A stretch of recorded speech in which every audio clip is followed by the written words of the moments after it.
Hello, third grade mathematicians. Welcome to our review today. So earlier in your lesson, you were to complete sections B and D and E to review our fractions and fractions on a number line and fractions greater than 1. So if you have not done that, make sure you've done that first. The point of this is to go over your answers and then you can correct as we go. You're taking your test on this tomorrow, and so we want to make sure that you understand and can make corrections. I am in my volume 2 book on page 471, and if we are looking here at section B, we read about using those unit fractions. Remember, a unit fraction is what does each piece represent? So how many parts is it divided into? And then what would each of those pieces represent? Remember that the numerator is what we're counting. The denominator is the fractional parts or the units. So for 1, 2, 3, and 4, you were to write the unit fraction, then the number of shaded parts, and then the fraction that is shaded. So you should have 3 things.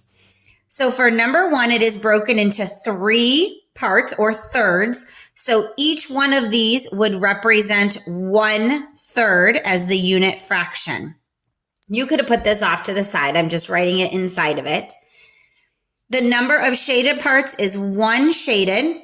So the fraction of the entire thing is 1 is shaded out of 3 parts. For number 2, it is broken into 6 parts or 6. So each one of these would be a unit fraction of 1/6.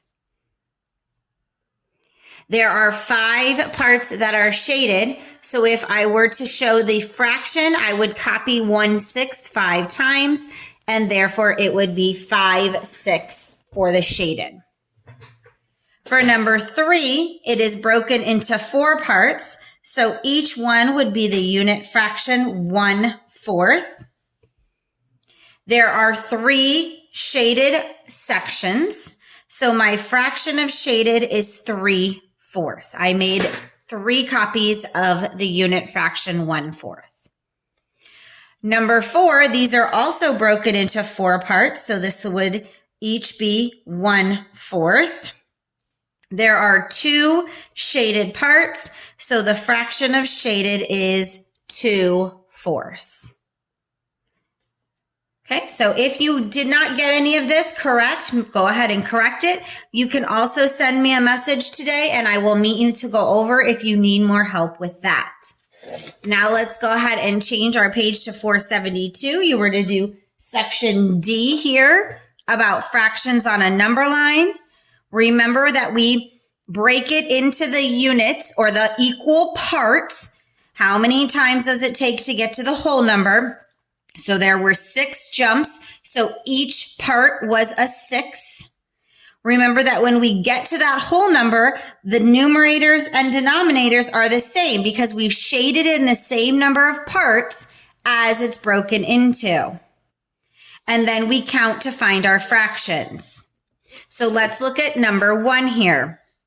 If we look, 1, 2, 3, 4, it took 4 jumps.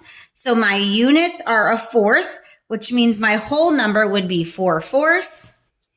From there, each jump would be 1/4 of a unit. So 1/4, add another one is 2/4, add another one would be 3/4, and then 1 whole, which is 4/4. For number 2, 1, 2, 3, 4, 5, 6, 7, there's 8 equal parts. So my denominator for all of these is going to be 8 because each unit is 1/8.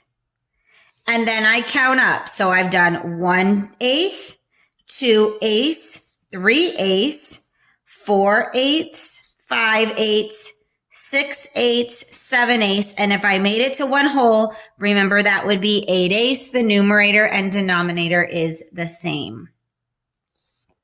For number 3, we were to divide this into 3 equal parts and find 2/3. So to make 3 equal parts, I make 2 lines, 1, 2, 3 equal parts. I put my denominator as 3. because that is the number of parts. And then my first jump is 1/3, 2/3, and 3/3 for 1 whole. And so here is 2/3 on my number line. If this is confusing or you need more help, send me a message and I'll be glad to help you with that. And let's look at section E. So section E is where we're talking now about those fractions greater than 1. When we have more than one of them, we still focus on the first whole to determine our units. So for this one, I put my fingers on 0 and 1. There are 3 parts, so my denominator will always be 3 because it's always focusing on that. And then we just count up. Don't forget to count those whole numbers. So for these ones, the number line has equal lengths marked right what the missing fractions are. They did tell me it, but I'm still going to pretend that I wasn't sure. So I put my fingers on 0 and 1. How many jumps? 1, 2, 3, 4, 5, 6 jumps to get there. So my denominator all the way along is going to be 6. We also put it under those whole numbers because if we don't, we often forget to count those. Then we just start. First jump is 1/6. Make another jump of a 6, it's 2. Then we went 3. Then 4, then 5, and here we go. 6, 6 is 1 whole. Keep going. We would have 7, 6, and then 8, 6. On the last one, they want us to divide it into fourths. So I focus first on 0 to 1. Remember to make fourths. You make a half and then cut each one. Come to the next whole number, break it into fourths, the next number into fourths. And then we're going to label our points. So our denominator is 4, 1/4, 2/4, 3/4. 1 whole would be 4/4. Then we keep going. 5/4, 6/4, 7/4, 8/4 is 2 whole because 2 groups of 4 would give me 8. Keep going. 9/4, 10/4, 11/4, and we would get to 12/4 for 3 whole. It is really important that you don't forget to count those whole numbers when you're jumping on your number lines.